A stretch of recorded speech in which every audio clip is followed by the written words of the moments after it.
यो दिव्येक्षरनाम्ने धाम्ने परमे माया परे रजते शेष ब्रह्म शिरोमुनि प्रभृतिभिः गीतोऽस्त्युदार श्रवा सर्वज्ञ पुरुषोत्तमोऽक्षर पर सर्वेश्वराधीश्वर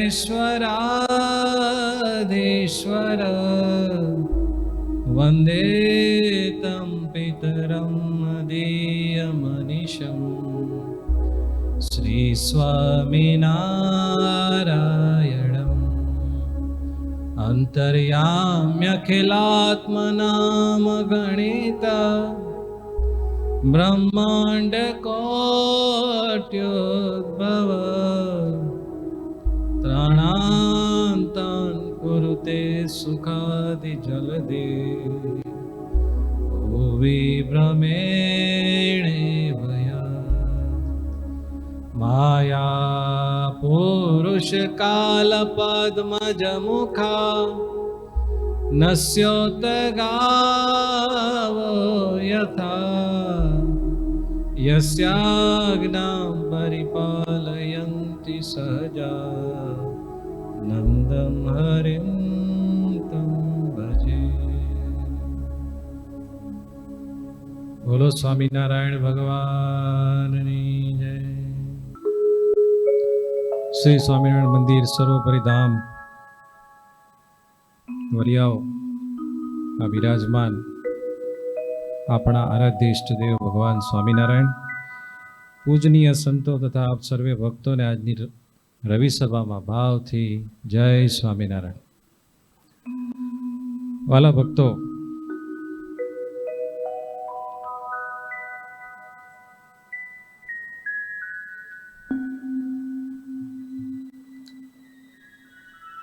मानस अनेक प्रकारना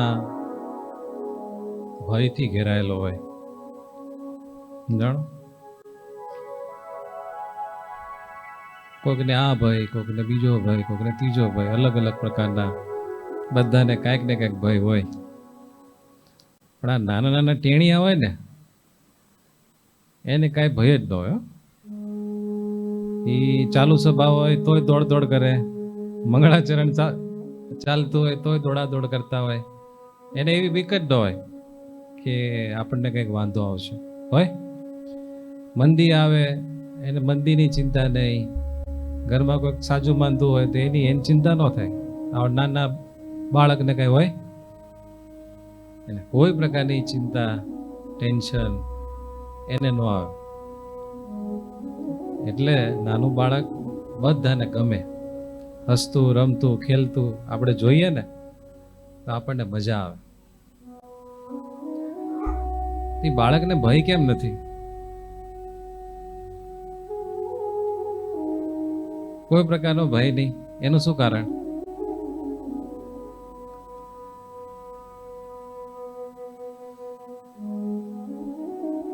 એને એના મા બાપ નો દેખાય ને તો ભય લાગે। હ આમ તેમ દોડતું હોય ને એને ખબર પડે કે મારું જાણીતું કોઈ અહીંયા છે नहीं, एना पप्पा मम्मी नो देखाय तो ठेकड़ा मारे ने। निर्भय शू काम छे? एना माँ बाप ने जोईने। ज्यां सुधी एनी दृष्टि में के एनी झाड़ में एवुं होय ने मारा पप्पा छे त्यां सुधी एने कांई वांधो न आवे। देश में लई जाओ, विदेश में लई जाओ, तमारुं बाळक तमारी नजर में होय तो એને ચિંતા ભય લાગે નહીં। પણ જ્યારે એને એવું થાય કે મારા પપ્પા એ નથી, તરત જ એને ડર લાગે। આપણા બાપ સ્વામિનારાયણ ભગવાન છે। જો ખરેખર એને એવા મોટા અને મહાન માનતા હોઈએ ને આપણે, એટલો વિચાર આવે ને કે ભગવાન છે ને પછી કોઈ ડર રહે નહીં। અને જો એવો ભગવાનનો હજી વિશ્વાસ ન હોય એવું પાક્કું હજી ન કર્યું હોય આપણે કે ભગવાન છે ને એ છે ત્યાં સુધી શું વાંધો છે, તો ડર લાગે. બરાબર ને? કાલે એક ભાઈ આવ્યા હતા, એની સાથે એના ઘણા પ્રશ્નો હતા, તેની યાર ચર્ચા થતી હતી. પછી કે સવારથી સાંજ સુધી બધી મહેનત કર્યા પણ કે એક પ્રકારનો ભય તો છે ને મગજમાંથી નીકળતો જ નથી. મેં કીધું તમારે નહીં, અમારે ન નીકળે. બધા ભયના ખાઈ જનારા તો છે ને ભગવાન છે. સમજાણો? અર્જુનજી તો કેટલા સમર્થ હતા, કેટલા બુદ્ધિશાળી હતા. તોય મહાભારતના યુદ્ધમાં જ્યારે એના સગા સંબંધીઓને એની સામે જોયા ને તો ભયભીત થઈ ગયા. અને એવો મહાબાહુ સુરવીર માણસ એના રથ ઉપર બેસી ગયો. અને ગીતામાં આવે છે, ગાંડીવમ શ્રમશતે હસ્તાત, ગાંડીવ મારા હાથમાંથી પડી જાય છે. પરિદહ્યતે, જાણો મારી ચામડી બળે છે, મારું મોઢું સુકાય છે. ટૂંકમાં ભયના બધા લક્ષણો, ડિપ્રેશનના લક્ષણો અર્જુનજીને થવા માંડ્યા. પછી ભગવાને બધી વાતો કરતા કરતા એમ કીધું કે ભાઈ બધું હું જ કરનારો છું, બધું મેં કરી જ નાખ્યું છે. અને બધાને જેને મારવાના છે ને એ બધાને તો મેં મારી જ નાખ્યા છે. એમ કહીને જ્યારે વિશ્વરૂપ બતાવ્યું ને ત્યારે બધા જ્યારે ભગવાનના મોઢામાં મરતા દેખાણા, ગીતા તમે વાંચો તેમાં આવે, ત્યારે ભગવાને કીધું કે બધા મરેલા જ છે, માટે હું કહું છું ને એટલે યુદ્ધ કર. નિમિત્ત માત્ર ભવ સવ્ય સાચીન.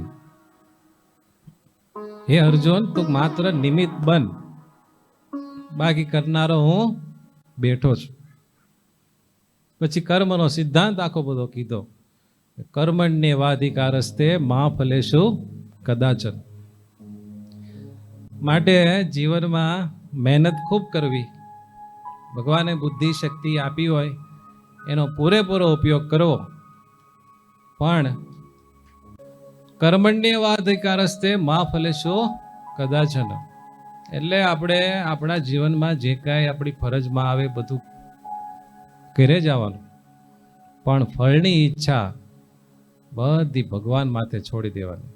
હે ભગવાન, હું મહેનત કરું છું, તમારી આજ્ઞામાં રહીને બધી મહેનત કરું છું, પણ મારી મહેનતનું શું ફળ આપવું એ તો માત્ર ને માત્ર તમારા હાથમાં છે. અને તમે જે ફળ આપો એ મને માન્ય છે, કારણ કે હું બહુ સારી રીતે સમજુ છું કે તમે મારું ક્યારેય બગાડો નહીં. તમે મારા બાપ છો, બાપ એના દીકરાનું ક્યારેય બગાડે નહીં.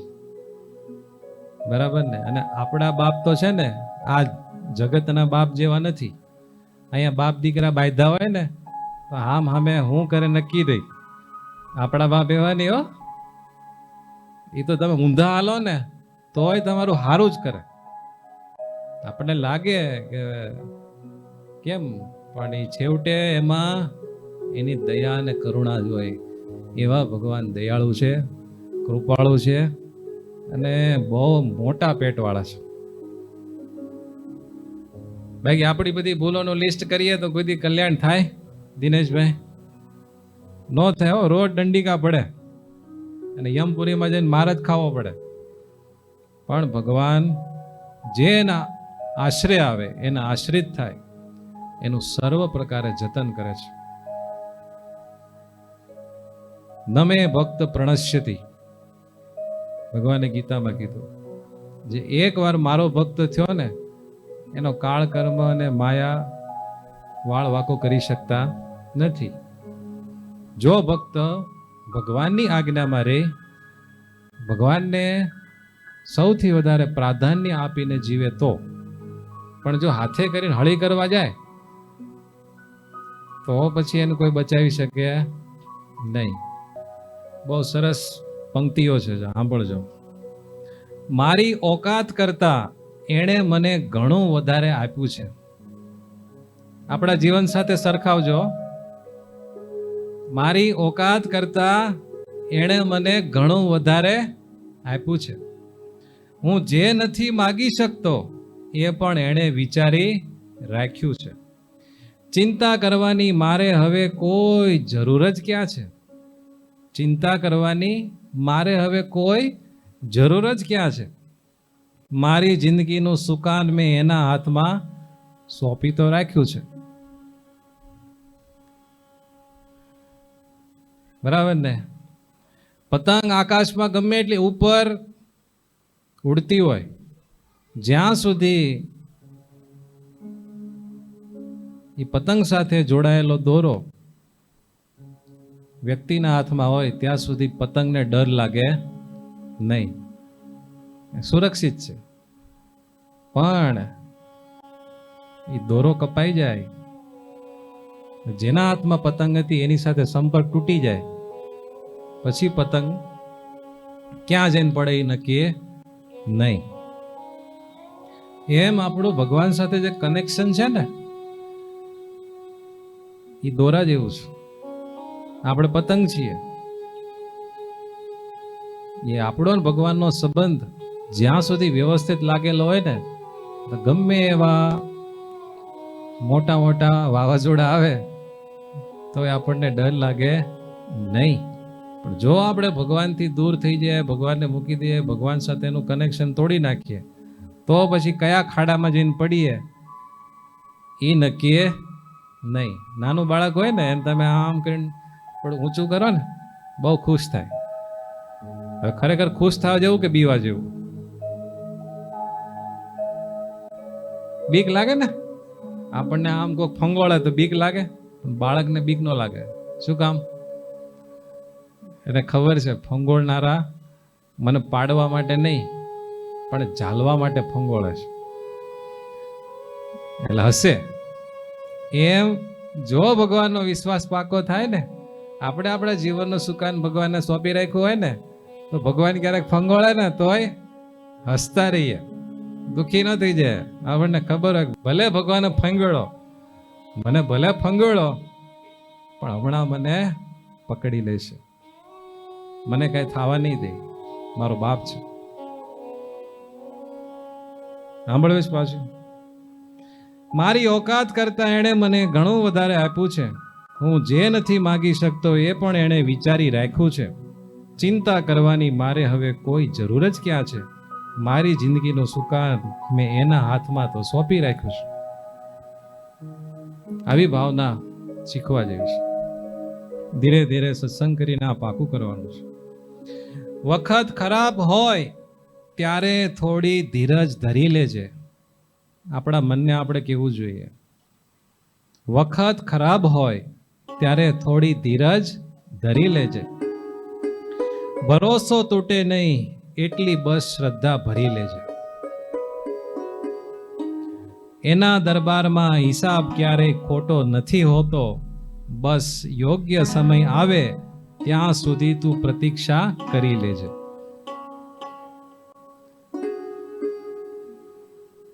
ક્યારેક આપણે એવા પાસ્ટ કર્મ હોય જેને લઈને જીવનમાં મુશ્કેલીઓ આવે, ત્યારે ચિંતા કરવા કરતા થોડીક ધીરજ રાખીને એ સમયને ભગવાનનું બળ રાખીને પસાર થઈ જવા દેવા. બધું ભગવાન થાળે પાડી દે. આ સમય પણ વીતી જશે એમ મનને સમજાવી એટલો સમય તમે પસાર કરી દો ને, તો પછી સુખના દિવસો હોય જ. જ્યાં સુધી તારો હાથ મારા માથા પર છે, એક ભગત એના ભગવાનને કહે છે, જ્યાં સુધી તારો હાથ મારા માથા પર છે ત્યાં સુધી મને કોઈ વાવાઝોડાનો ડર નથી. દુનિયા ભલે ગમે તેટલી વિરુદ્ધ થઈ જાય મારી, દુનિયા ભલે ગમે તેટલી વિરુદ્ધ થઈ જાય મારી, જો તું સાથે છે તો મને કોઈ વાતની ફિકર નથી. છે ને? ઉપનિષદોમાં એવું કીધું કે તમે એક વ્યક્તિને જાણી લો, એક વ્યક્તિને પકડી લ્યો ને એટલે બધું જણાઈ ગયું, બધું પકડાઈ ગયું. એકેન વિજ્ઞાતેન સર્વમ વિજ્ઞાતમ ભવતી. એ કોણ છે? એ છે પરબ્રહ્મ.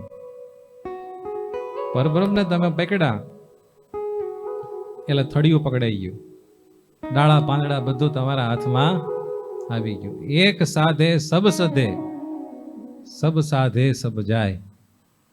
એક ભગવાનની નિષ્ઠા રાખીને એના વિશ્વાસે આપણે અડગ રહીએ ને તો બાકીનું આગુ પાછું હોય તો ભગવાનને બધું સિંક્રોનાઇઝ કરતા આવડે છે.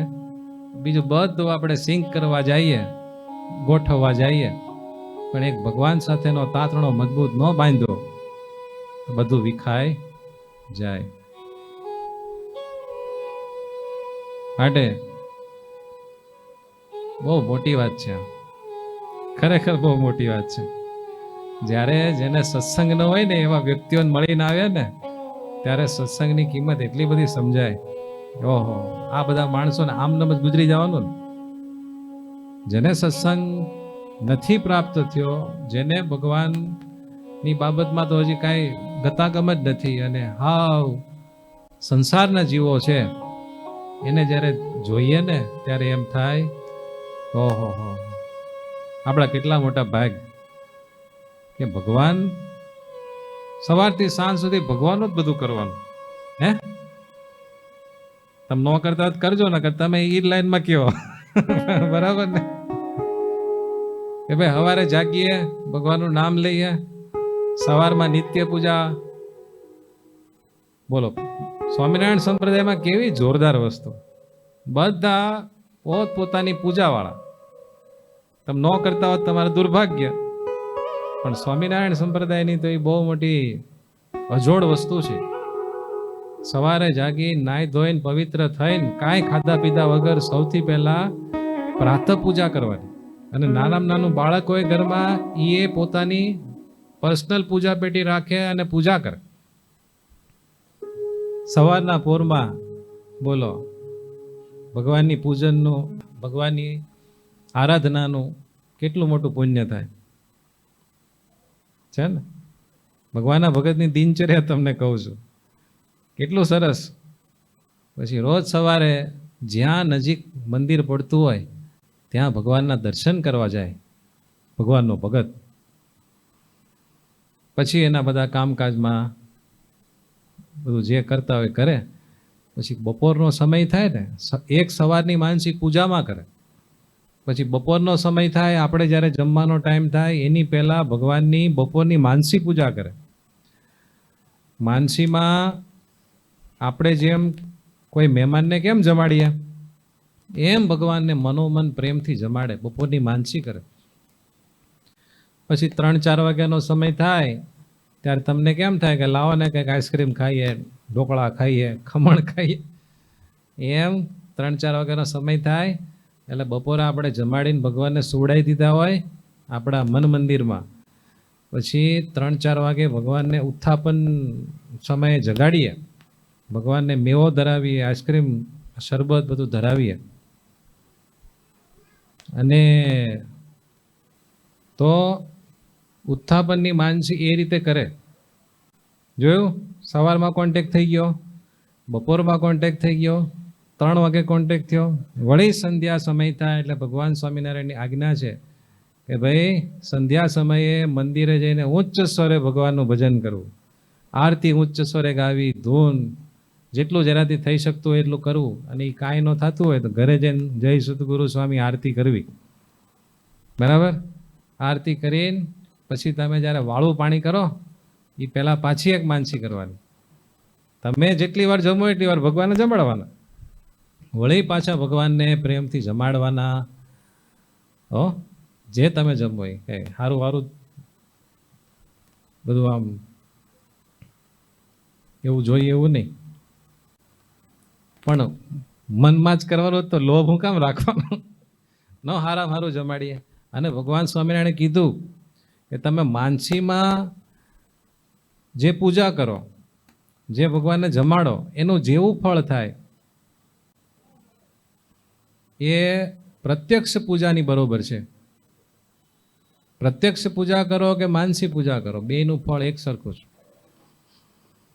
પછી વાળું પાણી કરાવીને પછી જ્યારે આપણે સૂવાનો ટાઈમ થાય ત્યારે સૂતા પહેલાં ભગવાનને પોઢાડી દેવાનું મનોમન. એટલે આખો દિવસ તમારે કોનો કોન્ટેક્ટ રહ્યો? અદ્રશ્ય દિવ્ય શક્તિ મૂર્તિમાન તમારી સાથે રહે. આવી સરસ દિનચર્યા આપણે જીવતા હોઈએ, પછી વચ્ચે વચ્ચેના સમયમાં થોડીક ભગવાનની કથા વાર્તા સાંભળીએ, કીર્તનો સાંભળીએ, ધૂન સાંભળીએ, તો જીવન કેવું થઈ જાય, બરાબર ને? એટલે આવું બધું કરવું એટલે મેં કીધું દિનચર્યા જ કોઈથી સાંભળી ન હોય, તમે આમાંથી ન કરતા હોય ખબર કેમ પડે? આમાંથી ક્યાંક ચાલુ કરશો? કોણ કોણ કરશો? હા તો જો કરો, એકાદું કંઈક શરૂ કરો. બધું બધા નથી જ કરતા, મને ખબર છે, પણ આમાંથી જે તમને એવું લાગે કે નહીં આ મારાથી થઈ શકે એવું તો કરો. કામનું છે. ક્યારે જિંદગી પૂરી થઈ જાય ને કાંઈ નક્કી નથી. કે આપણે ધ્યાન ન રાખીએ ને તો કેટલું મોટું નુકસાન થઈ જાય. સાંભળો, બેઠું વાંચું છું, બહુ સરસ, જેણે લખ્યું છે એણે બહુ સારું લખ્યું છે. જિંદગીની દરેક પળે, દર મિનિટે કોઈને કોઈ આ સંસારની લીલા સંકેલીને વિદાય લે છે. સાચું બનાય છે ને? પ્રેક્ટિકલ આપણે જોઈએ જ છે. નથી હોતી કોઈ ઉંમરની મર્યાદા, નથી હોતો કોઈ વ્યાધિનો નિયમ. વ્યાધિ એટલે રોગ.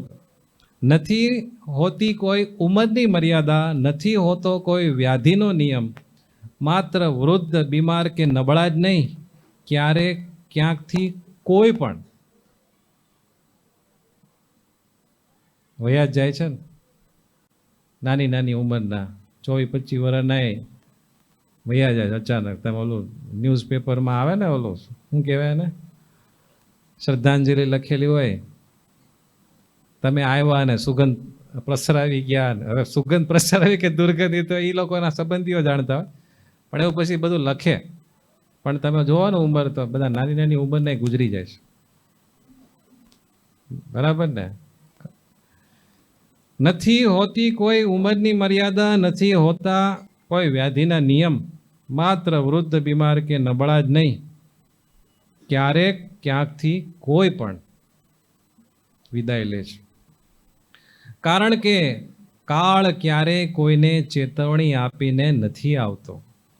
મૂળ સત્ય તો એ છે કે આપણે બધા જ પરમાત્માએ બનાવેલી એક અદ્રશ્ય કતારમાં ઊભા છીએ. એક એવી કતાર જેની પસંદગી આપણા હાથમાં નથી હોતી અને જેનો અંત આપણે જોઈ શકતા નથી. વી આર ઇન ક્યુ. સમજાણો? કેટલી લાંબી છે આપણી, આગળ કેટલા છે, પાછળ કેટલા છે, કોઈને ખબર નથી. કોઈને એ લાઈનમાં ઊભું નથી રહેવું, પણ બધા જ ઊભા છે મૃત્યુની લાઈનમાં. વિચિત્રતા તો જુઓ, આપણામાંથી મોટા ભાગના એ ભ્રમમાં જીવે છે કે આપણે અમર છીએ.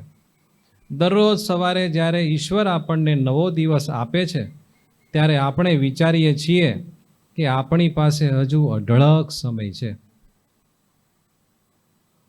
કેટલો સમય છે? અઢળક. તો જ બગાડે ને.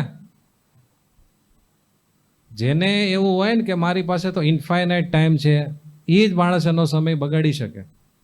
અને જેને એવું હોય કે કાંઈ સમયનું નક્કી નથી, તો એનો એક એક સેકન્ડ, મિનિટ બધું વાપરીને જે કરવાનું હોય ને એના માટે એ કરે.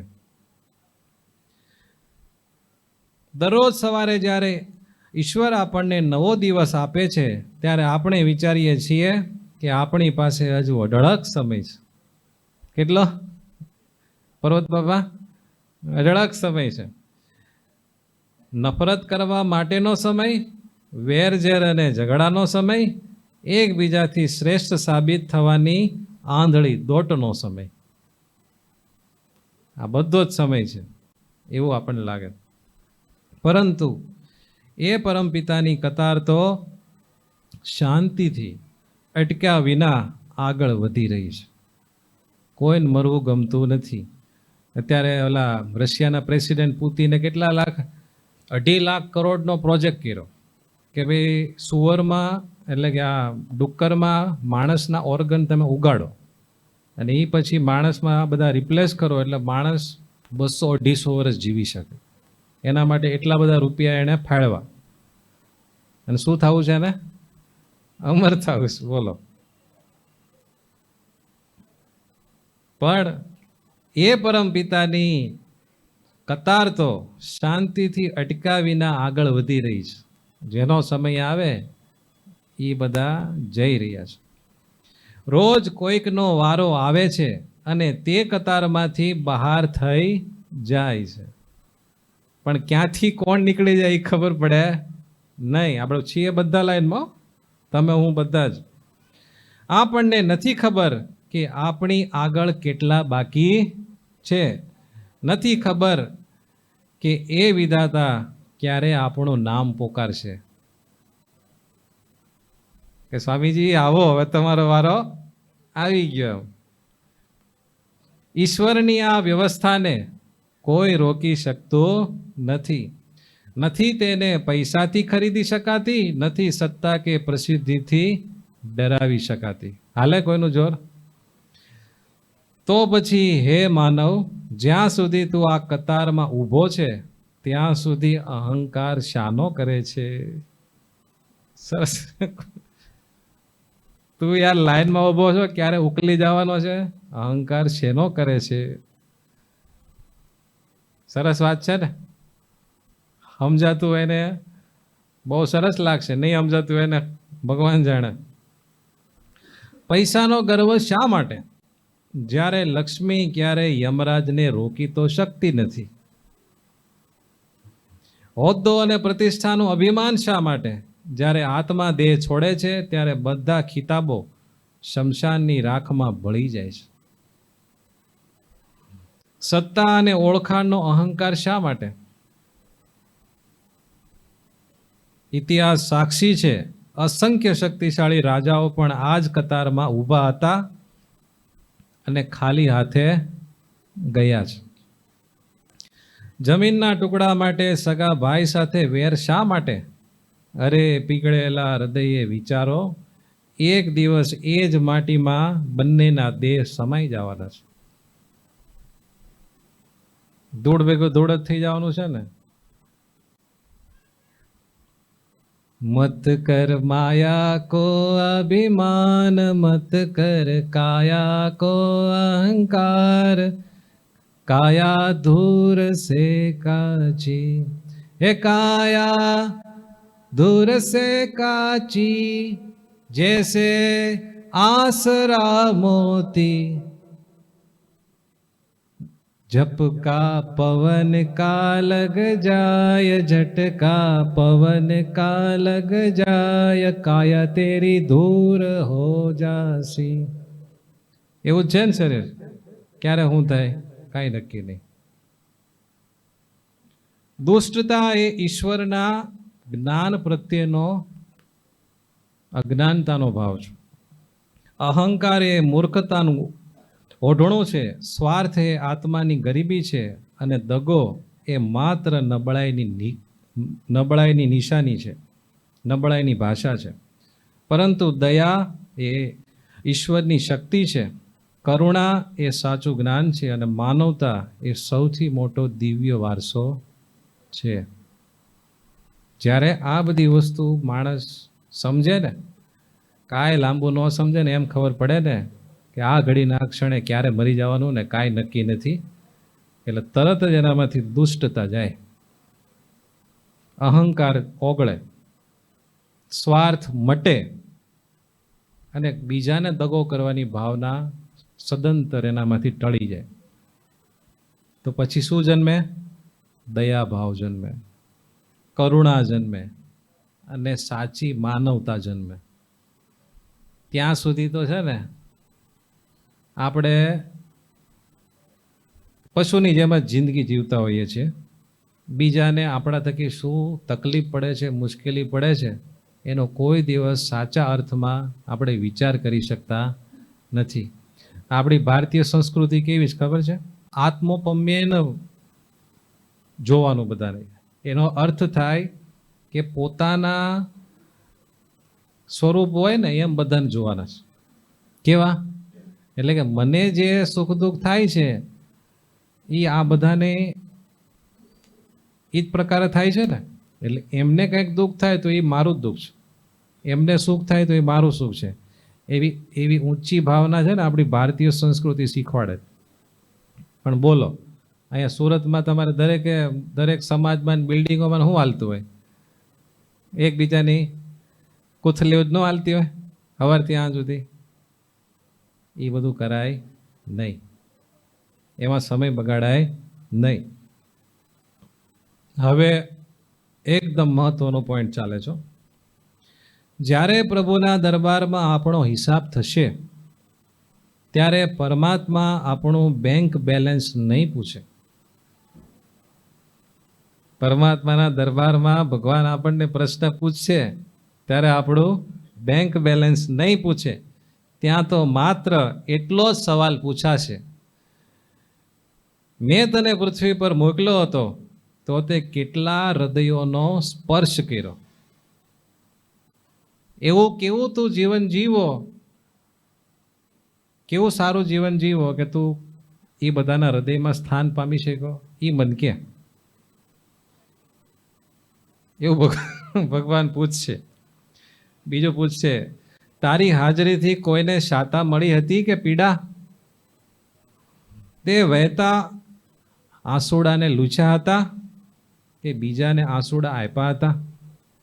તે દિલોને જોડતા પુલ બાંધ્યા હતા કે વેરના અગ્નિથી તેને સળગાવ્યા હતા? આવું ભગવાન પૂછશે. માટે હે જીવ, જ્યાં સુધી હૃદયમાં શ્વાસ છે, જ્યાં સુધી પ્રભુની કૃપાથી આ ધબકારા ચાલુ છે, ચાલો આજે જ વેરઝેરના ભારને ઉતારી દઈએ. ક્ષમા આપતા અને માફી માગતા શીખી જઈએ. બીજાને ક્ષમા આપો અને બીજા પાસે માફી માગો. સારું કામ કાલે નહીં, સારું કામ કાલે નહીં, અનુકૂળ સમયે નહીં, અત્યારે કરો. જાશું પછી રવિ સભામાં, એમ નહીં, અત્યારે જ હાલો, એમ મનને કેવું. ભલે જોટ સહેલું લાગે પણ ઈશ્વરને સાક્ષી રાખીને સત્ય બોલો. ભલે કિંમત ચૂકવવી પડે પણ અંતરાત્મા પ્રત્યે ઈમાનદાર રહો. પોતાની જાતને છેતરોમાં. એટલે કે આપણને ખબર પડતી હોય હું ખોટું કરું છું, અંતરાત્મા હા પાડતો હોય તોય આપણે કરીએ ને, એ આપણે જાતને છેતરી કહેવાય. એટલે કે છે ભલે કિંમત ચૂકવવી પડે પણ અંતરાત્મા પ્રત્યે ઈમાનદાર રહેજો. જે લોકો આપણું ઋણ ક્યારેય ચૂકવી નથી શકવાના તેમના તરફ દયાળુ બનીએ. આપણે કોઈના ઉપર ઉપકાર કર્યો તો એ બિચારો માણસ બધું વળતર આપી શકે એમ ન હોય તો પછી કાયમ છે ને એને ગોદા મારવા ન કરાય. મેં તારું કામ કર્યું હતું, હવે તારે કાંઈ નહોતું ને ત્યારે મેં આપ્યું હતું, એમ બધું એને કે ન કરાય. દયાળુ થવાય કે બિચારાને જ્યારે થશે ત્યારે બધું કરશે. આપણે તો જે મદદ કરવાની હતી એ કરી. જે લોકો આપણું ઋણ ક્યારેય ચૂકવી નથી શકવાના તેમના તરફ દયાળુ બનીએ, કારણ કે તેમની આંતરડી ઠરશે તો દુઆ સીધી પરમાત્માના દરબારમાં પહોંચશે. જ્યારે આપણો વારો આવશે અને આપણે આ કતારમાંથી મુક્ત થઈશું ત્યારે પાછળ માત્ર એક જ સુગંધ રહી જશે, આપણા દ્વારા થયેલા સત્કર્મોની. બરાબર ને? માટે ભગવાનને પ્રાર્થના કરીએ, હે નાથ, હે દયાળુ, અમારા હૃદયને હંમેશા સત્ય અને સદમાર્ગ તરફ દોરી જજો. અજાણતા થયેલી અમારી ભૂલોને આપની ક્ષમાની પીછવાઈથી ઢાંકી દેજો. અમારા જીવનને નિષ્ઠાપૂર્વકની સદભાવના અને પ્રેમથી ભરી દેજો. અને જ્યારે આ રહસ્યમય કતારમાં અમારો છેલ્લો શ્વાસ છૂટે ત્યારે આપના શરણમાં અમને એક પરમ શાંતિસભર સુંદર અને પવિત્ર અંત પ્રદાન કરજો. તમારા ખોળે અમારું જીવતર પૂરું થાય એવું તમે કરજો. ઓમ શાંતિ શાંતિ શાંતિ. સરસ છે ને? એક ભાઈ મોકલ્યું હતું, મને ગમ્યું ને તો મેં લઈ લીધું હતું. વાત કરતાં કરતાં મને યાદ આવ્યું, સારી વસ્તુ છે. આવી નાની નાની વાતો ધ્યાન રાખીએ ને તો જીવન બહુ સુખમય બની જાય. બહુ ઝાઝા જ્ઞાનની જરૂર નથી. આપણા જીવનથી કોઈને તકલીફ ન પહોંચે એનું ધ્યાન રાખીને મન કર્મ વચ્ચેને જીવીએ ને એનાથી મોટું કોઈ જ્ઞાન નથી. સમજાય છે ને? કોઈને ન નડવું ને એની જેવી કોઈ સેવા નથી. એટલે ખોટું કરતા હોય ન કહેવું એવું નહીં, પણ આપણા સ્વભાવને લઈને, આપણી વાણી વર્તનને લઈને કોઈને દુઃખ પહોંચે એવું ક્યારે કરવું નહીં. આના લેખાજોખા પછી ભોગવવા જ પડે છે. તમે જેવા પ્રકારનું દુઃખ શારીરિક માનસિક જે જીવને આપ્યું હોય ને એ દુઃખ એ કર્મ હરી ફરીને જ્યાં સુધી તમારી પાસે એ જ પ્રકારનો તમને અનુભવ ન કરાવે ત્યાં સુધી તમારો છુટકારો થતો નથી. એટલી આસ્તિકતા મગજમાં રાખીને જીવન જીવવાની ટેવ પાડવાની કે આવું થાય જ છે. સમજાઈ ગયું ને?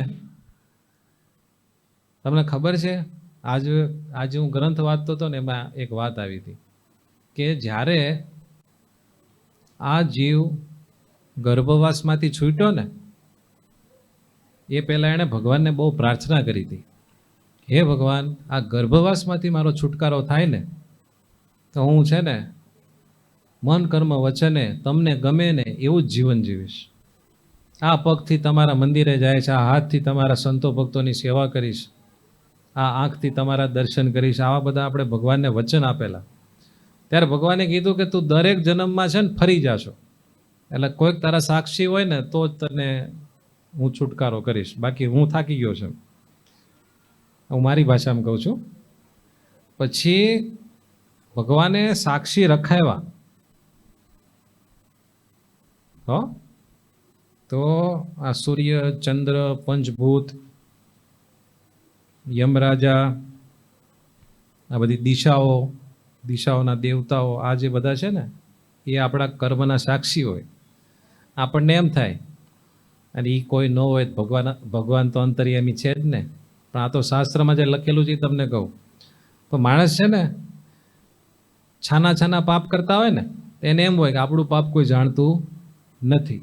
મનમાં કંઈક ખરાબ ગાઢ કરે, કુદ્રષ્ટિ કરે બેનો દીકરો ઉપર, ન જોવાનું જોવે, ન ખાવાનું ખાય, ખૂણે કાચરે. એને એમ થાય મને ક્યાં કોઈ જોયો.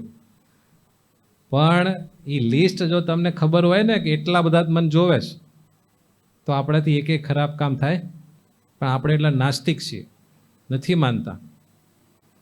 14-15 જણા છે આપણને અખંડ જોનારા, ભગવાન સિવાયના. હો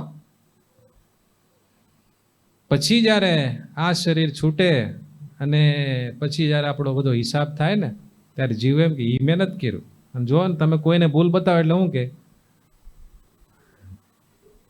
સ્વીકારે?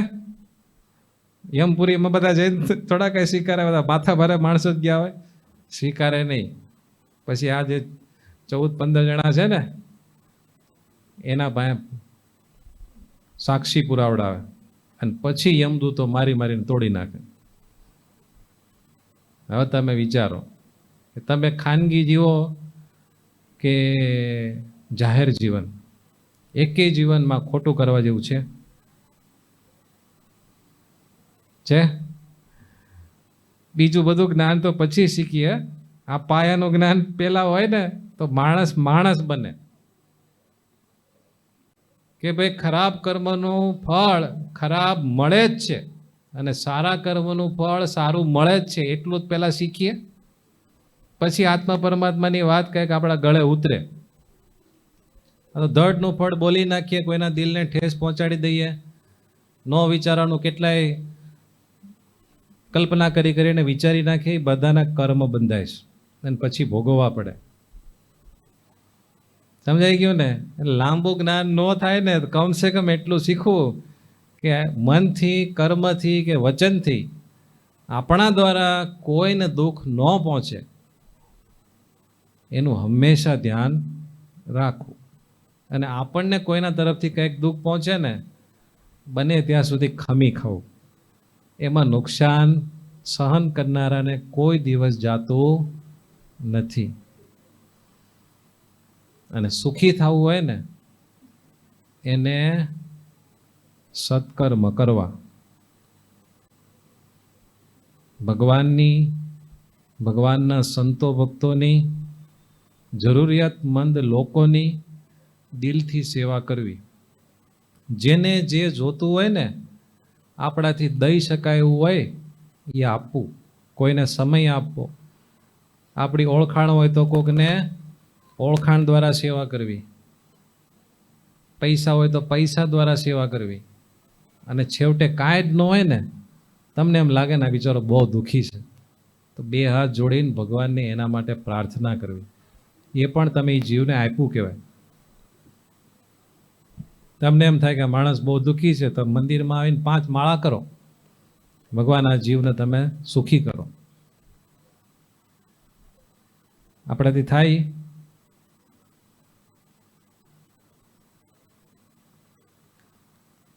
કલ્પેશભાઈ થાય? હવે મને સાચું કહેજો, ખોટું ન કહેતા. સાચું કહેજો. બીજા માટે પ્રાર્થના કરવાની હોય તો આપણને આમ ઉત્સાહ ચડે ખરો?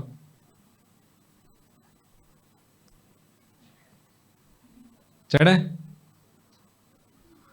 પણ જો આજે છે ને મારી વાત જો કોઈ માને એને રિયલમાં બહુ જોરદાર ફાયદો થાય.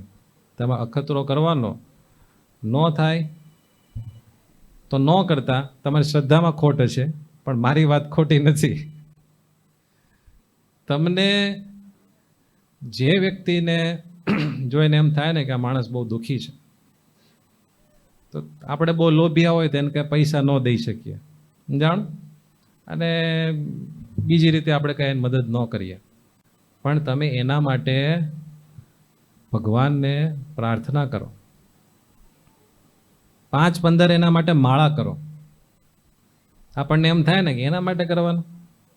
અને એમાંય જે તમને તમારો દુશ્મન લાગતો હોય ને, તમને એમ હોય કે આ છે ને જ્યાં હોય ને ઘોક પોરણા કરે છે, જ્યાં હોય ને ટાંગ અડાડે છે, હું કાંઈ પણ કરતો હોય ને એમાં વચમાં પડ્યો જ હોય, મારી પ્રગતિને, મારા નામને હંમેશા બગાડવામાં આનો હાથ હોય જ. એવી વ્યક્તિને જોઈને તમે જો પ્રાર્થના કરો ને ભગવાનને, અને દાખલા તરીકે કોઈ તમારું અપમાન કર્યું અને તમને એમ થયું કે આને છે ને હું જો શક્તિશાળી હોત ને 2 લાફા મૂકત, કાંઈ વાંધો નહીં, તો હવે શું કરવાનું ખબર છે? તમારે મંદિરે આવીને એ જીવ માટે માળા કરવાની. થાય? ઊંધી માળા થાય. ભગવાન આને છે ને કંઈક તમે હલવાડી દો. પણ હું સાચું કહું છું, તમે એના માટે પ્રાર્થના કરજો, માળા કરજો. તમને એવું લાગશે કે આ વ્યક્તિ માટે મારે કરવાનું કે ઓલી વ્યક્તિ માટે કરવાનું, એનાથી મને શું ફાયદો? પણ બીજા માટે કરેલું હંમેશા તમારી પાસે હરી ફરીને આવે છે. આ ગણિત જ્યારે સમજાય ને ત્યારે માણસ કોઈ સાથે છે ને ઝઘડો ન કરે અને થાય એટલી મદદ કરે. મદદ કરનારો ક્યારેય છેતરાતો નથી. કદાચ એને છેતરી જાય, બધા માણસો છેતરીને મદદ લઈ જાય, પણ જે છેતરે છે એ છેતરાય છે. છેતરાનારો ક્યારેય છેતરાતો નથી. સમજાણું ને? એટલે હવે તમારા ઘરના છે ને તમારી યાર બાંધે ને તો તમારે અહીંયા આવીને 5-15 માળા કરવાની. હે ભગવાન, મારા વાઈફનો સ્વભાવ સુધારજો અને એને ખૂબ અંતરમાં શાંતિ આપજો, એમને તમારી મૂર્તિનો ખૂબ સુખ આપજો, એટલે હું ઘરે જાઉં એટલે મને શાંતિ લેવાતી. અને તમે જો એવું કરો ને તો ફેરફાર થાય, 100% થાય. અને કદાચ ન થયો તોય તમને તો ફાયદો થાય ને થાય જ. તમે એવું સાંભળ્યું છે જે બહુ મોટા સંતો ભક્તો હોય ને એના દુશ્મનની પણ પ્રાર્થના કરે? એવું સાંભળ્યું છે? સાંભળ્યું છે ને? તો આપણને એ કેમ નથી આવતો વિચાર કે કેમ એવું, એ બધા કેમ એવું કરતા હશે?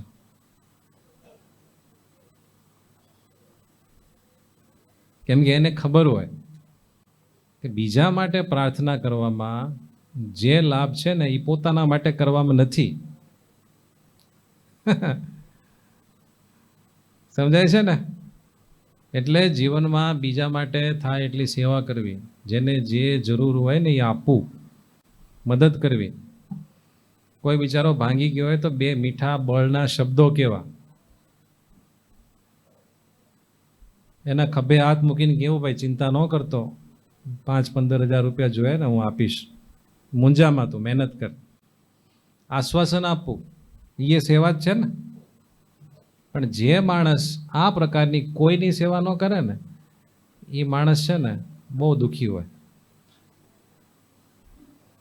અને જે બધાની સેવા કરતો હોય ને એના જીવનમાં દુઃખ તો આવે, પણ એ દુઃખ વખતે એણે જેની સેવા કરી હોય ને એ સત્કર્મો બધા એની મદદે આવીને ઉભા રહે. એટલે દુઃખ હોવા છતાં એ માણસને દુઃખ અનુભવાય નહીં. બોલો તો, દુઃખ હોવા છતાં દુઃખ અનુભવાય નહીં. આ આધ્યાત્મિક ગણિત બધા શીખી જાઓ. સમજાણું ને? આ આમ જ છે, 1 + 1 = 2 થાય કે નહીં? એમાં આપણને કોઈ શંકા થાય? આ વસ્તુ એમ જ છે. એટલે બધાને માફ કરી દો અંતરથી. જેને આપણને આમ ત્રાસ આપ્યો હોય ને માનસિક, એ બધાને માફ કરી દેવા અને એના માટે ભગવાનને પ્રાર્થના કરવી. અને આપણને કોઈ વ્યક્તિ ન ગમતા હોય તો એનાથી તમે સેફ ડિસ્ટન્સ રાખો, પણ એની પ્રત્યે ઘૃણાનો ભાવ કરવો નહીં. એ બધું કરેલું નડે છે. બરાબર છે? આજે આપણે કથા બીજી કરવાની હતી, પણ આ ક્યાંથી બધી શરૂ થઈ ગઈ ખબર નહીં. પણ આમાં કોકને કામની તો હશે જ. કામની છે કે નથી? નથી છે બાપા, છીએ. નાનપણથી ઊંધા ધંધા કરીએ છીએ આપણે. આજુ ખોટું? તમે વિચારો, પહેલેથી આમ જરાક નાનપણથી આમ થોડુંક વિચારીને જીવાવોત તો કેટલી શાંતિ હોત. ઉકળાટ હોય કોઈ પ્રકારનો? ન હોય. હવે હજી એક વાત યાદ આવી, કહી દઉં. આપણને એમ થાય ને આ વ્યક્તિને લઈને હું દુઃખી છું, આ વ્યક્તિને લઈને હું દુઃખી છું. હવે કર્મફળ પ્રદાતા કોણ છે? જોરથી બોલજો. કર્મફળ પ્રદાતા કોણ છે? શ્રોતા બધા એટલા બધા ઢીલા ને કઈ બોલે, અહીંયા સુધી નથી સમજણો. કર્મફળ પ્રદાતા કોણ છે? હા, એટલું બોલવાનું તમારે. ખીચડીને બીજું ખાવાનું જ છે ને પછી આપણે. કર્મફળ પ્રદાતા કોણ છે? હવે આપણે કર્મફળ પ્રદાતા ભગવાન હોય તો એટલું વિચારો, આપણને સુખ કે દુઃખ આપનારા કોણ છે? અવાજ થઈ ગયો ધીમો. આપણને સુખ કે દુઃખ આપનારા કોણ છે? આખું મંદિર ગાજવું જોઈએ. આપણને સુખ કે દુઃખ આપનારા કોણ છે? બરાબર? તો આપણે જ્યારે એવું માનીએ કે આ વ્યક્તિએ મને દુઃખ આપ્યું, આ વ્યક્તિને લઈને મને આમ થયું, તો પછી આપણે કોને કર્મ પ્રદાતા માનીએ છીએ? જો આપણે બીજાને આપણા સુખ દુઃખના કારણ માનીએ છીએ તો આપણે કોને કર્મફળ પ્રદાતા માનીએ છીએ? નો કાંઈ ખબર પડી? કોને માનીએ છીએ? હા, તો પેલા તમે શું કહેતા હતા? કર્મફળ પ્રદાતા કોણ છે?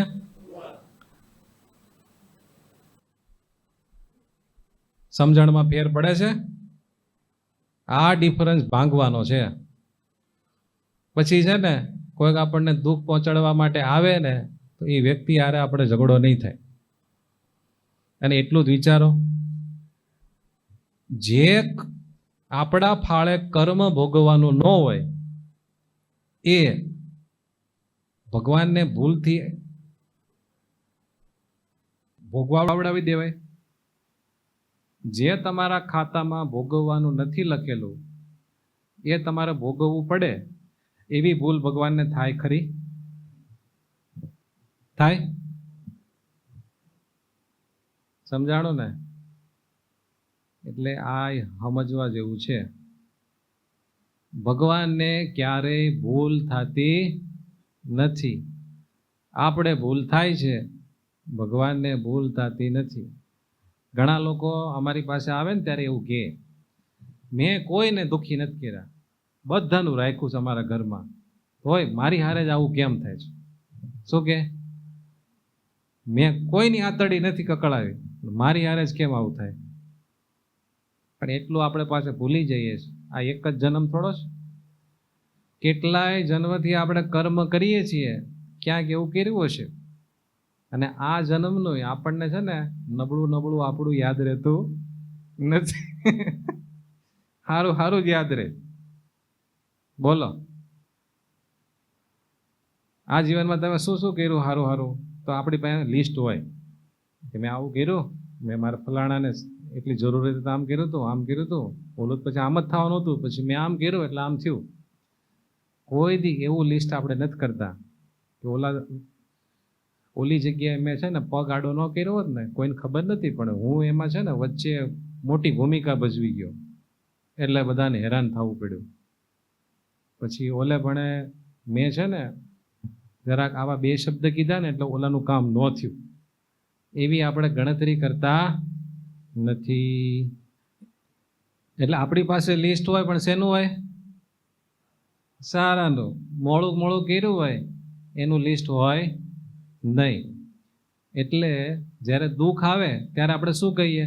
મેં તો નબળું કર્યું જ નથી, તોય મારે દુઃખ આવ્યું. તો ભૂલ કોને? ભગવાનને થઈ? આપણે એમ કહીએ મેં કાંઈ એવું કર્યું નથી તોય મારે ભોગવવાનું થયું, તેને જવાબદાર કોણ આપણે ઠેરાવ્યા?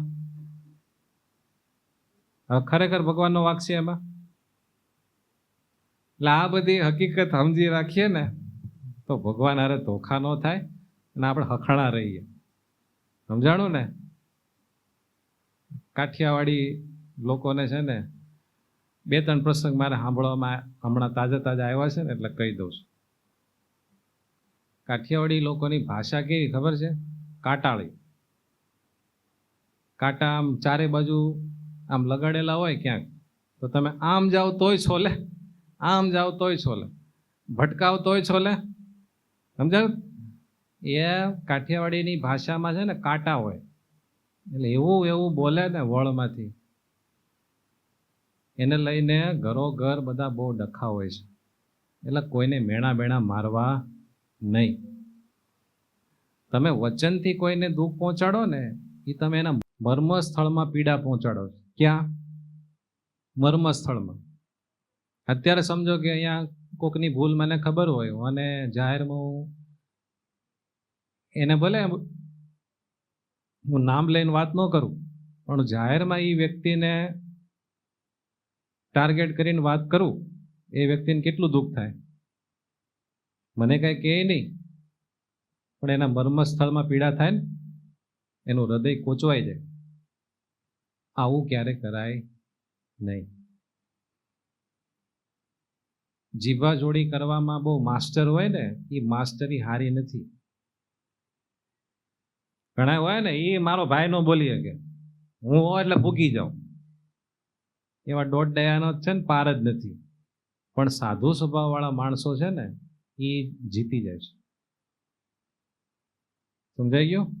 કોઈક ઝઘડો કરવા આવે અને કોઈક બે શબ્દ સહન કરી લે અને લેટ ગો કરી નાખે તો બધા હું કે ખબર, એ છે ને હાવ માય કાંગલો, વેતા વગરનો, હું હોત ને તો આમ કરી નાખે. પણ ભગવાનની દ્રષ્ટિએ કોણ મહાન છે? હે? સહન કરી શકે, થોડુંક ખમી ખાય, લેટ ગો કરે ને, એ ભગવાનની દ્રષ્ટિએ મહાન છે. ઓલામાં લાગે બહુ સારું કે વાહ પુષ્પા કભી ઝુકતા નહીં, સમજાણો? એમ સાંભળીને એવું થઈ ગયું હોય કે આપણે કોઈનું સાંભળી ન લઈએ એમ. પણ પછી એના ફળ ભોગવવાના થાય ને, પછી બધી ફીદુડી નીકળી જાય. ભગવાન ગર્વગંજન છે, એટલે જે ખોટી હવામાં ચાલતા હોય ને એ બધાની હવા ભગવાન કાઢી નાખે. બરાબર? આપણે ભગવાન આગળ છે ને હાવ હળવા રહેવું. કેવા? હાવ હળવા. એટલે ભગવાનને હવા કાઢવાનું જ ન રહે. એટલે કે ભગવાનને કઈ દુઃખ દેવાનું જ ન રહે. તો દુઃખ દેવાનું ન રહે ભગવાન આપણને શું આપે? બોલો જ ખરા? હા, આવા બધા ગણિત શીખી જાઓ તો જીવનમાં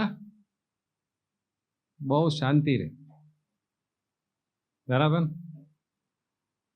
હવે આપણે ભગવાનના ચરિત્ર સાંભળશું.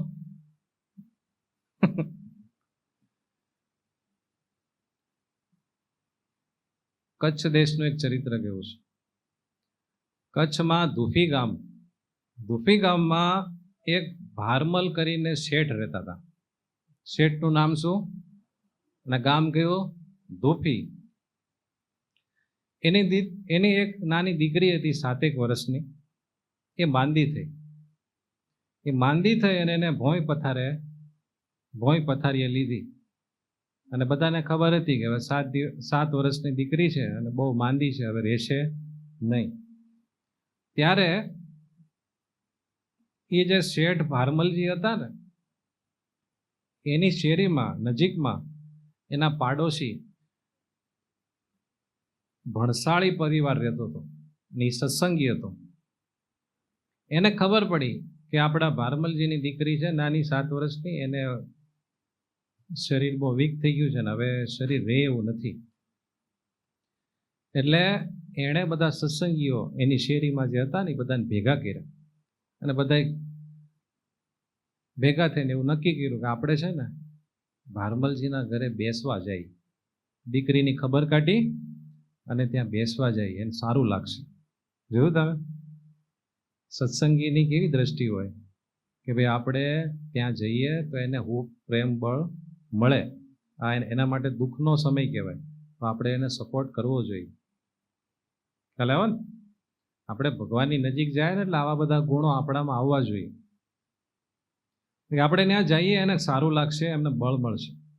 પછી ભક્ત જેઠાભાઈ, કમરશીભાઈ, રતનસિંહભાઈ અને પ્રધાન ભારશી તથા કેશવભાઈ એ બધા ભેગા થઈને ભારમલજીના ઘરે એને દીકરીને ખબર કાઢીને ત્યાં બેસવા માટે ગયા. ભારમલજી બહુ રાજી થયા. ઉઠીને બધા માટે આસનની વ્યવસ્થા કરી, બધાને બેસાડ્યા. બોલો બોલો બધા, તમે સ્વામિનારાયણના સત્સંગી મારા ઘરે આવ્યા, બહુ સારું થયું, ભલે પધાર્યા, આવો બેસો. ત્યારે બધા બેઠા કે બોલો શું આવવાનું થયું? બસ દીકરીની ખબર કાઢવા આવ્યા છીએ અને થોડુંક તમને મળીએ, તમને સાંત્વના મળે ને.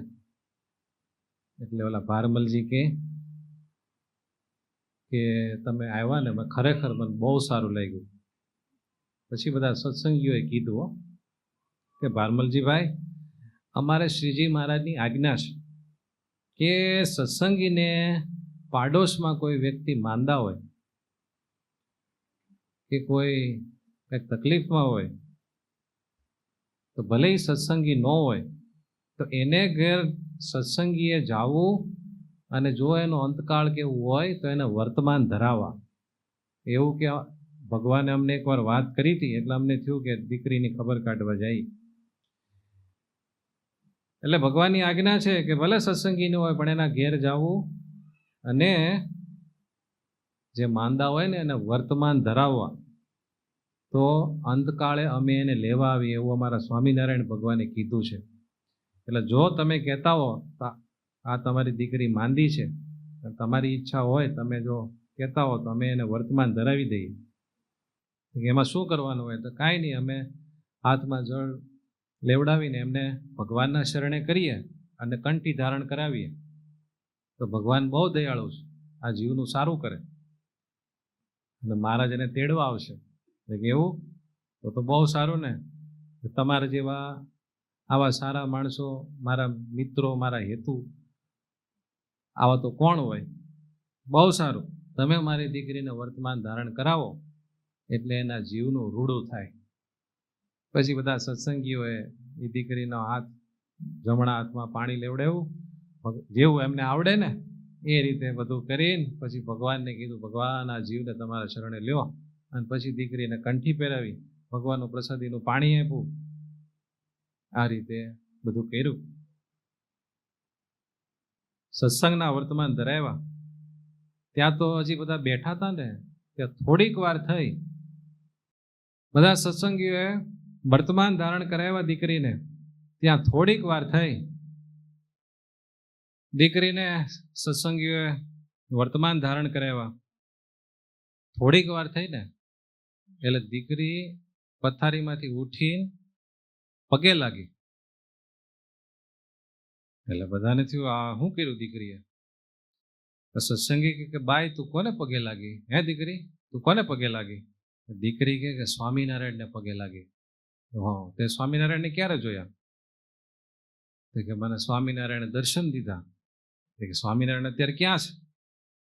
તો એ દીકરી કે ગઢડામાં એક વાડી છે, એ વાડીમાં છે ને ઘણા બધા આંબા છે. એ આંબાવાડિયામાં એક આંબાનો ઓટો છે, એ ઓટાની નીચે ભગવાન સ્વામિનારાયણ બેઠા છે અને ઉગમણે મુખારવિંદે બેઠા છે.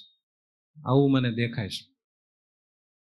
અને ભગવાનની આગળ છે ને સંતો વાજિંત્ર અને ઢોલકા તબલા બધું લઈને ધૂન કીર્તન કરે છે અને સભા ભરાઈને બેઠી છે.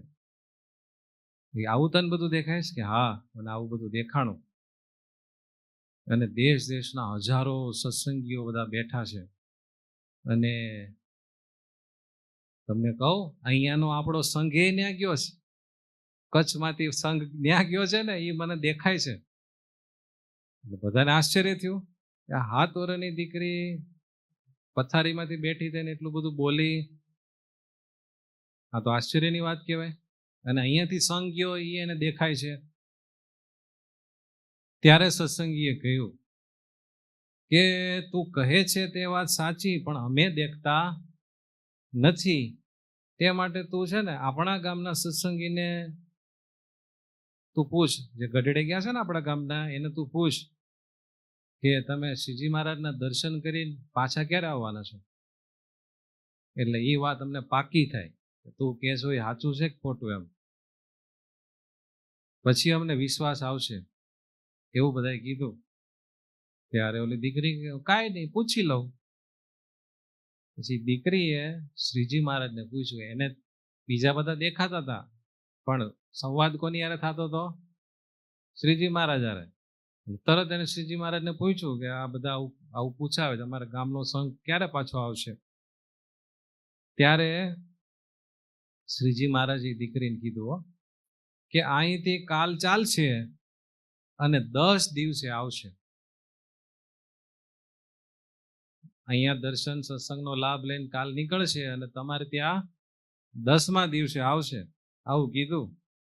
ત્યારે દીકરીએ બધા સત્સંગીઓને કીધું કે બધા આપણા ગામના સત્સંગી કાલે નીકળશે અને 10મા દિવસે આવશે, એવું મહારાજે કીધું છે. તમે છે ને બધા સત્સંગી જ્યારે આવે ને ત્યારે બધું પૂછી લેજો અને પાકું કરજો, ત્યારે તમને આવશે વિશ્વાસ. મને તો મહારાજ કહે છે એટલે મને તો ખબર પડી ગઈ છે, તમને ત્યારે ખબર પડશે. આવું એ દીકરીએ કીધું.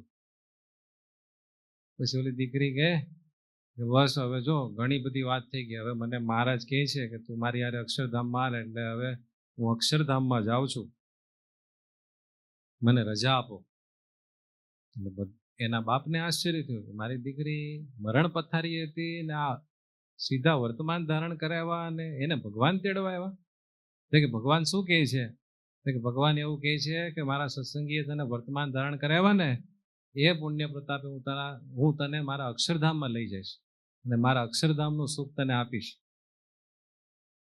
તો બધા મને રજા આપો અને બધા સ્વામિનારાયણ ભગવાનનું ભજન કરજો, અને જો ભજન નહીં કરો તો યમદૂતોનો માર ખાશો.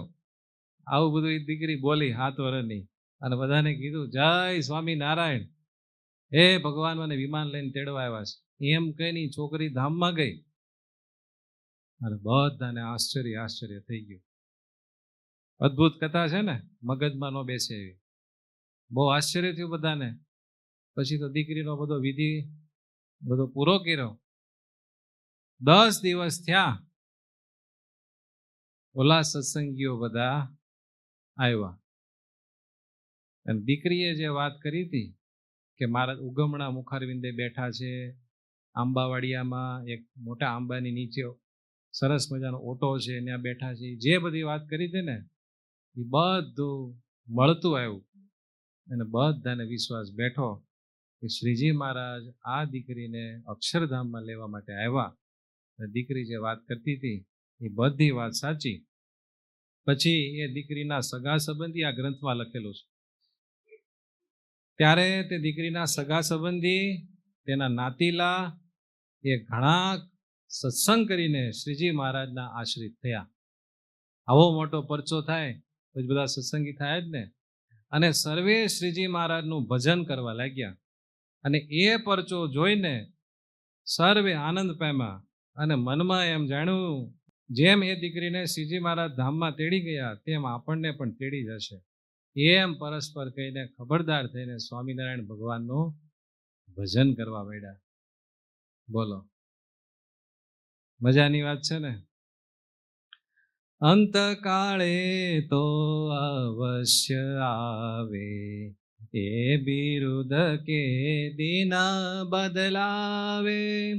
જે કોઈ સ્વામી નારાયણ કેય તેને માથે નથી કેનો ભેય. માટે રહો નિર્ભય નિશંક, મળે મહારાજ ન રહેવું રંક.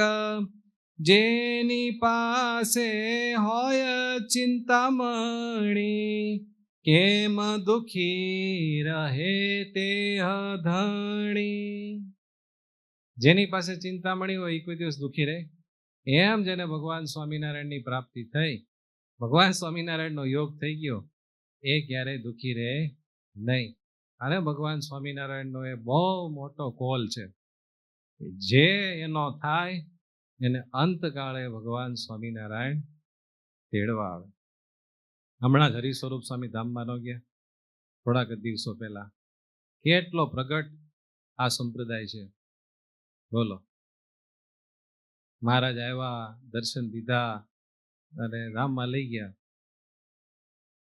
આપણને બધાને એમ જ થવાનું, એમ જ થવાનું. ભગવાનની નિષ્ઠા બાકી રાખવાની, બીજે કે આસ્થા આવવા દેવાની નહીં. આ બધું ફળ આપણને મળે.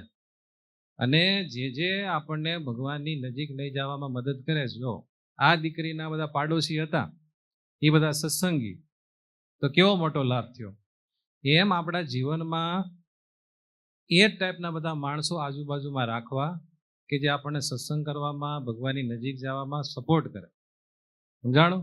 સભામાં આવવામાં, ભગવાનના દર્શન કરવામાં, સેવા કરવામાં. જે મિત્રો, જે સગા સંબંધીઓ નડતરરૂપ થાય ને, એ આપણા પૂર્વના વેરી કહેવાય, કે આપણને ભગવાનના માર્ગે ચાલવા નથી દેતા.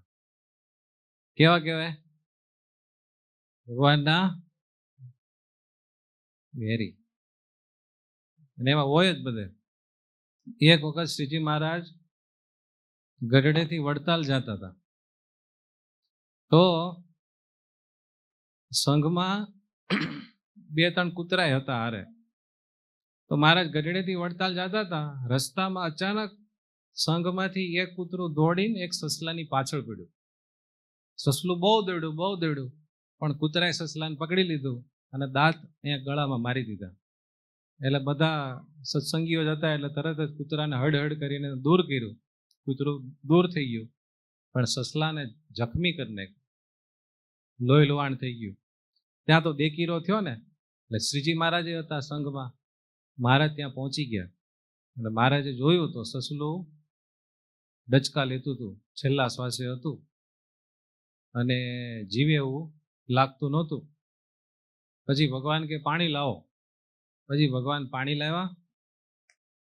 જે પાણી લાવ્યા ને એ ભગવાને હાથમાં લઈને એ સસલા ઉપર રેડ્યું અને આમ નીચે બેસીને એ સસલાના મોઢામાં પાણી પીવડાવ્યું. એટલે ઓલું સસલું ભગવાન સામે જોતું જોતું દેહ ત્યાગી દીધો. એટલે બધા કાઠીઓ હતા ને, શ્રીજી મહારાજના સખાઓ, એ બધા કહે કે ઓહો, આ સસલું તો ભીષ્મ પિતા જેવું. બોલો, હે પ્રભુ, તમે સાક્ષાત એની સામે તમે એને પાણી પાયું અને તમારી સામે જોતું જોતું આ સસલું મરી ગયું હોય તો અક્ષરધામનું મુગતડું થઈ ગયું, અક્ષરધામનું મુક્ત થઈ ગયું. મહારાજ કે હા, એ જીવ ભાગશાળી તો ખરો કે મારા દર્શન થયા, મારા હાથનું પાણી પીધું ને એ ધામમાં ગયું. પછી થોડાક આગળ ચાલ્યા ને, ત્યાં એક સરસ મજાની ઝાડની એક જગ્યા આવી. આમ મોટું જબર ઘેઘૂર ઝાડ હતું આંબાનું. એટલે ભગવાન કે હવે સમય થઈ ગયો છે, આપણે ટીમણ કરી લઈએ. જમવાનું હોય ને સાથે યાત્રા કરતા હોય ત્યારે. તો કે ઓલું ઝાડવું બહુ સરસ છે, ઘેઘૂર આંબો છે, ત્યાં જાઓ, ત્યાં બધું ચોખ્ખું કરાવો, ત્યાં બેસીને આપણે ટીમણ કરીએ. બે પાર્ષદો દોડીને ત્યાં ગયા ને, તો એ આંબાની જે બરોબર કોઈક ભાઈ જાજરૂ ગયેલા, એટલે બધું બગાડી મારેલું. એટલે આવીને કીધું કે મહારાજ ત્યાં તો કે બગાડેલું છે. મહારાજ કે બહુ કરી, એટલો સરસ છાંયડો હતો. મારા સંતો ભક્તોના કામમાં એ વૃક્ષનો છાંયડો આવ્યો હોત તો કેવું મોટું કામ થાત. પછી ભગવાન એક વાક્ય બહુ સરસ બોલ્યા કે ઓલું કૂતરું સસલાની પાછળ પડ્યું, સસલાને જખમી કર્યું, લોહી લુહાણ કર્યું અને અમારી હાજરીમાં એનું મૃત્યુ કરાવ્યું. એટલે કૂતરાએ સસલાને દુઃખ આપ્યું, પણ એ સસલાનું મિત્ર એટલે એને મારો યોગ એને કરાવ્યો. અને ઓલો જે ઝાડે ફરી ગયો એ આંબાનો દુશ્મન, કે બરોબર અમારે એની નીચે બેસવાનું થવાનું હતું અને એણે વિઘ્ન કર્યું એટલે અમે ત્યાં ન બેઠા, એટલે એનું કલ્યાણ નહીં થાય અત્યારે. એટલે એ એનો દુશ્મન, ભલે એને કાંઈ દુઃખ પહોંચાડ્યું નથી તો પણ. ખ્યાલ આવો ને, કોઈક આપણને ભી મારીને સત્સંગમાં લાવતા હોય ને, ક્યારેક ક્યારેક થોડું કડક કોક બોલી નાખે, પણ એને આપણા દુશ્મન બનાય નહીં. એનાથી છેવટે ફાયદો જ થાય, બરાબર ને? અને લે થોડોક માવો ખા એમ કરીને આપણે હાલો ને IPL ની મેચ ચાલે છે જોઈ, હાલો ને ઓલું ધુરંધર જોવા જાય એમ કરીને સત્સંગમાં નો આવવા દે, મંદિરે નો આવવા દે, એવું બધું ન કરવા દે ને, એ બધાને ઓલા આંબા નીચે જે બગાડી ગયા ને એમ જેવા માનવા. સમજાણું?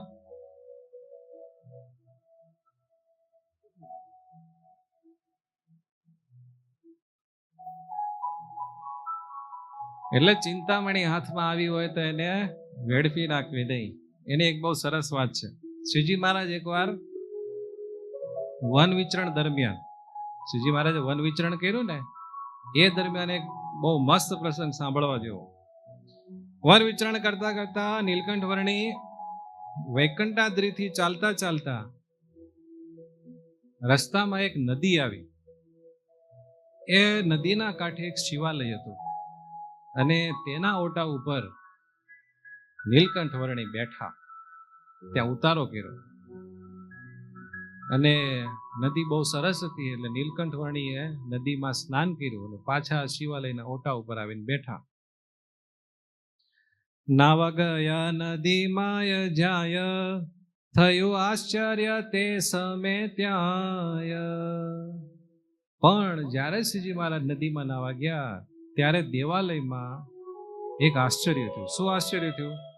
શિવ પ્રગટ્યા પૂજારી પાસ, કહે આવ્યા જે આપણે વાસ. શિવાલયની જે પૂજા કરતા હતા ને એ પૂજારીની પાસે શિવજી પ્રગટ થયા અને કીધું કે અત્યારે જે અહીંયા આવ્યા છે ને એ કોણ છે? એ છે પ્રત્યક્ષ શ્રી પરમેશ, વને વિચારે વરણી વેશ. મોક્ષ માગી લે જે એની પાસ, મેલી માઈક સુખની આશ. તો મારી બહુ સારી સેવા કરે છે એટલે હું રાજી થઈને તને કહું છું, એ બહુ મોટા છે, એની પાસે મોક્ષ માગી લેજે, બીજી કોઈ આશા રાખતો નહીં. મારી પૂજા કરી બહુદાન, તેથી દીધું છે મેં દર્શન. તે મારી બહુ પૂજા કરી ને એટલે મેં તને દર્શન દીધું છે. નરસિંહ મહેતાએ જેમ શિવજીની બહુ સેવા કરી, તપ કર્યું ને ત્યારે શિવજી પ્રસન્ન થયા ને પછી શિવજીએ પ્રસન્ન થઈને કીધું કે બોલો શું જોઈએ છે? તો કે તમને વાલું એ આપો. કે મને વાલા તો શ્રી કૃષ્ણ છે. અને પછી એમને ગોલોકમાં મહારાજના દર્શન કરાવ્યા હતા. એમ શિવજી કહે કે હું તારી ઉપર રાજી છું એટલે તને કહું છું, એ જે વર્ણી આવ્યા છે એ સાક્ષાત ભગવાન છે, એની પાસે તું મોક્ષ માગી લે. એવું કહીને થયા અદ્રશ્ય, હતો પૂજારી લોભને વશ. શિવજી તો અદ્રશ્ય થઈ ગયા પણ ઓલો પૂજારી લોભી હતો. સ્નાન કરી આવ્યા વરણીશ, ભગવાન સ્નાન કરીને આવ્યા ત્યારે નામ્યું પૂજારીએ શીશ. જેવા શંકર અદ્રશ્ય થયા અને આ બાજુ નીલકંઠ વર્ણી નાઈને નદીમાંથી આવ્યા, પૂજારી તાબડતોબ બહાર આવ્યા અને ભગવાનને નમસ્કાર કર્યા. અને પછી શું કહે છે સાંભળજો. કહ્યું સાક્ષાત છો ભગવાન, એવું જાણી માગો વરદાન. તમે સાક્ષાત ભગવાન છો માટે મને વરદાન આપો. સીધા વરદાન માંગ્યા. શું માગવાનું કીધું તો? મોક્ષ કીધું. મને આપો ઘણું ઘણું ધન, બીજી ઈચ્છા નથી મારે મન. શિવજી શું કીધું તું? મોક્ષ માંગજે, બીજું ન માંગતો. આણે શું કીધું? ધન આપો, બીજું નથી જોતું. કેવું કર્યું? ઊંધું કર્યું. મને આપો ઘણું ઘણું ધન, બીજી ઈચ્છા નથી મારે મન. ભગવાન કે શિવજીએ દર્શન દીધા તોય કેમ આવું કરે છે? હરિ કહે નથી એમાં સુખ, મોક્ષ માગો તો ટળશે દુઃખ. ધનમાં દુઃખ નથી ભાઈ. હું છે ને સંપ્રદાય આખો કરીશ, સ્વામિનારાયણ સંપ્રદાય, અને એમાં સ્ત્રી ધનના ત્યાગી સાધુઓ કરવાનો. ધનમાં સુખ હોત તો મારા સંતો ધનથી દૂર શું કામ રાખત? એમાં સુખ નથી, મોક્ષમાં સુખ છે. કે પૂજારી પણ માથાનો હતો. બોલો પૂજારી થઈ નારાજ, નથી મોક્ષ જોતો મહારાજ. હું તમે પ્રગટ ભગવાન મેળવત, મારે તમે ધન નો આપવાનો, તમારે શું કામ ના મારે? તમે શું કામ ના? એમ બિચારો નારાજ થઈ ગયો. નથી મોક્ષ જોતો, જે જોઈ છે દ્યો ને. પછી હું કીધું ખબર? મુવા પછી હું મોક્ષ માગીશ. છેલ્લે પૈસા ક્યારે જોઈ અને મોક્ષ? મુવા પછી હું મોક્ષ માગીશ, ઘણું ધન આપો વરણીશ. હોય સુખ સંપત્તિ ને દામ, પછી મોક્ષ નું શું પડે કામ? ભગવાનને જ્ઞાન આપે કે સુખ સંપત્તિ પૈસો ને બધું હોય પછી શું જરૂર પડે મોક્ષ ની? કે કહે વરણી શિવનું વેણ, કેમ ભૂલી ગયો તત ખેણ. શિવજી શું કીધું તું? ભૂલી ગયા પૂજારી મહારાજ? મોક્ષ માગવા તુને કહ્યું છે, ધનમાં ઘણું દુઃખ રહ્યું છે. થાય બંધન જેમાં મહાન, એવું કેમ આપું વરદાન. હું ભગવાન કોઈનું બગાડું નહીં, તને એમાં બંધન થશે, દુઃખ આવશે, તને ચોખ્ખું કહી દઉં છું, તોય તારે ધન જ જોઈ છે. બોલો પૂજારી કરી પ્રણામ, દયા કરી આપો મને દામ. જે હોય એમાં દુઃખ હોય, જે હોય મને પૈસા આપો, બીજી કાંઈ જરૂર નથી. બીજી ઈચ્છા નથી મારે મન, ત્યારે વર્ણીએ આપ્યું વચન. મહારાજ કે તો પછી દાવ દુખી કીધું.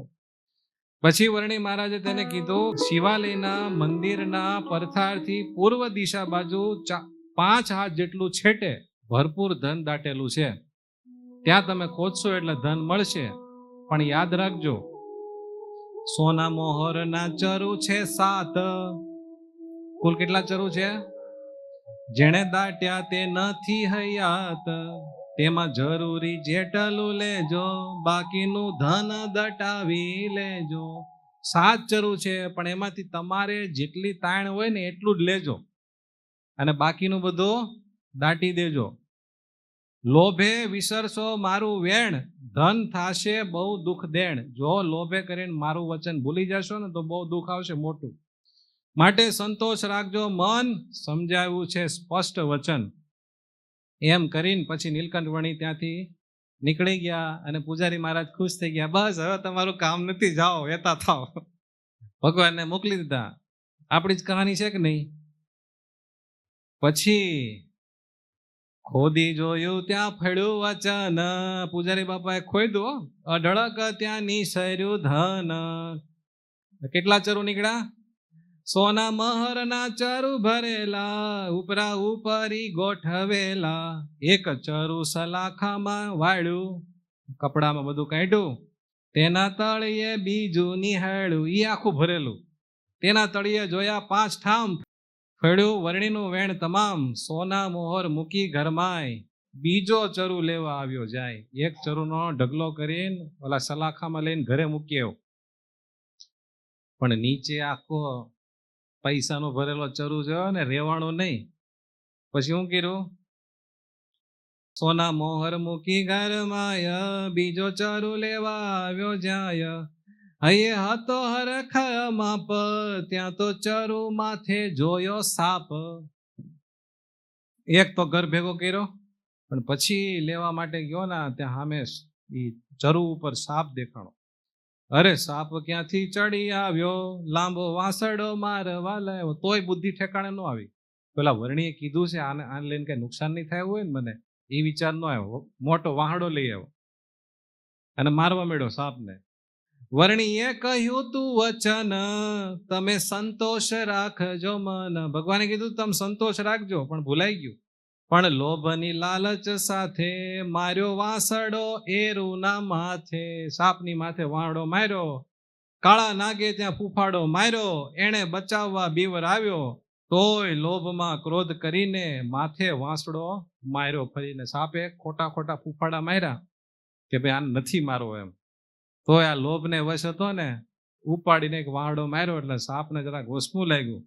દોડીને હળી કાઢીને કરડો એરું, તૂટ્યું તાળવું પૂજારી કેરું. એવું ભયાનક ઝેર ચડ્યું, પૂજારી ન્યા ઢીમ થઈ ગયા, ગુજરી ગયા. પ્રાણ ચાલ્યા ગયા તનમાંથી, દુર્દશા થઈ ધન માંથી. ધરણીમાં પડ્યું રહ્યું ધન, વળી લોપ્યું વર્ણીનું વચન. મળી ચિંતામણી રહ્યો રાખ, એમાં કલ્પતરુનો શું વાક. ભગવાન કલ્પતરુ ચિંતામણી જેવા છે. ભગવાને કીધું મોક્ષ માગ, મોક્ષ મગાણો નહીં, ધન માગ. ધન જોઈએ ધન જોઈએ એમ કીધું. ભગવાને ઘણી ના પાડી, તોય ધન માગ્યું. છેવટે ધન પણ હાથમાં રહ્યું નહીં. આપણી દશા પણ એવી ન થાય. એટલે ભગવાન પાસે મોક્ષ પહેલા માગવો, અને બાકીનું તો પ્રારબ્ધ પ્રમાણે જે લખેલું હશે ને એ મેળા વગર કાંઈ રહેવાનું નથી. અને ભગવાને એમના ગુરુ રામાનંદ સ્વામી પાસે વરદાન માગી જ લીધું છે કે મારો આશ્રિત જે થાય અન્ન ધન આબરૂએ કરીને ક્યારેય દુઃખી ન થાય. એવું તો ભગવાને આપણા માટે માગી લીધું છે, એટલે એ તો બધું ભગવાન આપવાના જ છે. આનુષંગિક છે એ, પણ ભગવાન પાસે મોક્ષ માગી લેવો. સમજાઈ ગયું? આ પૂજારીની જેમ એવું ન કેવું ભગવાન ઈ તો જ્યારે મરવાનું ટાણું આવે ને ત્યારે મોક્ષ, બાકી તો અત્યારે જલસા કરવા માટે પૈસા આપો, એમ બહુ પૈસા પૈસા કર્યા કરે ને તો કઈ ભગવાનને ગમે નહીં. બરાબર કે નહીં? આપણે છે ને બહુ તીવ્રપણે માંગણી કરીએ ને એનો મતલબ એ થાય કે આપણે એમ કહીએ ભગવાન તમને ખબર નથી પડતી મારા જીવનમાં હું કેમ સુખી થાવ ને એટલે હું કહું એમ કરો. પછી આપણે કહીએ એમ ભગવાન કરે એમાં આપણે સુખી થઈ? હા, એટલું સમજી જવાનું. એટલે ભગવાનને બહુ ફોર્સ નહીં કરવાનો, પ્રાર્થના કરવાની. પૈસા ન હોય તો ભગવાનને કહેવાનું કે હાવ થોડુંક તો આપો, એમ કેવું. પણ એવું કેવું ભગવાન મારું સારું રહે એમ આપજો. હું પછી બગડીને આના જેવું થાય તો એક ચરું એના ઘરે ગયો કે નહીં, એટલે ઘરમાં ધન આવ્યું પણ ભાઈના હાથમાં કઈ રહ્યું નહીં. એવું જ થાય. એટલે આગ્રહપૂર્વક ધન ધન ધન ધન ધન ન કરવું, લક્ષ્મીપતિને આગળ રાખવા. લક્ષ્મીજી શું કે ખબર? નારાયણ હોય ને ત્યાં હું રહું. પછી એ બે જયારે સંવાદ કરે ને ત્યારે નારાયણ શું કે ખબર? કે ભલે તમે હું હો ત્યાં રહ્યો પણ તમે હો ને ત્યાં કઈ મારી જરૂર પડે એવું નહીં. એટલે તમારું સ્થાન આ લોકમાં બહુ મોટું. ત્યારે લક્ષ્મીજી કે ભલે ને મારું મોટું, પણ જે હું જેના ઘરમાં જાઉં ને એ જો તમને ન રાખે તો એને તો દુઃખના મોટા પર્વત આવે. પણ જે તમને રાખે અને એના ઘરમાં કદાચ હું ન આવું તોય એ વ્યક્તિ બધી રીતે સુખી રહે. એટલે પ્રભુ તમે જ મોટા છો, તમે જ સુખનું કારણ છો, આવું લક્ષ્મીજી માને છે. પણ આપણે માનતા નથી. એટલે આપણને જો ભગવાન પ્રગટ થઈને કહે ને કે બોલો બેટા શું જોઈએ? હે સંદીપભાઈ બોલો, તમને શું આપું? એક જ છે ઓપ્શન, તો તમે શું કહો? અત્યારે તો કથા આવીને ઓલાને છાપ કેવડો એટલે, બાકી તો ભગવાન બહુ જ્યાદા રૂપિયા આપો એટલે પછી ને હું સંપ્રદાયમાં ખૂબ સેવા કરીશ, ખૂબ મંદિરો બાંધીશ, બધું કરીશ. પૈસા આપો, પૈસા વગર કાંઈ નથી. આની જેમ આપણે જ્ઞાન આપી બોલો ભગવાનને. આને ન કીધું કે સુખ સંપત્તિ ને બધું હોય એટલે પછી મોક્ષની શું જરૂર પડે? એવું છે. પૈસાથી જ બધા સુખ પ્રાપ્ત થાય છે એવું છે નહીં. હકીકત છે આ. અને જો એવું હકીકત ન હોય, આ દિવસ સુધીમાં જે મોટા મોટા ભક્તો થઈ ગયા, ભગવાનના ભક્તિ માર્ગના ધુરંધરો, પર્વતભાઈ જોઈ લ્યો, એક સામાન્ય ખેડૂત, ગોરધનભાઈ શેઠ માંગરોળમાં રહેતા હતા, જાણો. દાદા ખાચર એ કઈ એવા કઈ રૂપિયાવાળા નહોતા. તમે જોવો ને ગામ ને અત્યારે કેવું ગામ છે, તો મારા જ વખતે કેવું હશે. એટલે પૈસાથી જ બધું થાય છે એવું નથી. બોલો સહજાનંદ સ્વામી મહારાજ.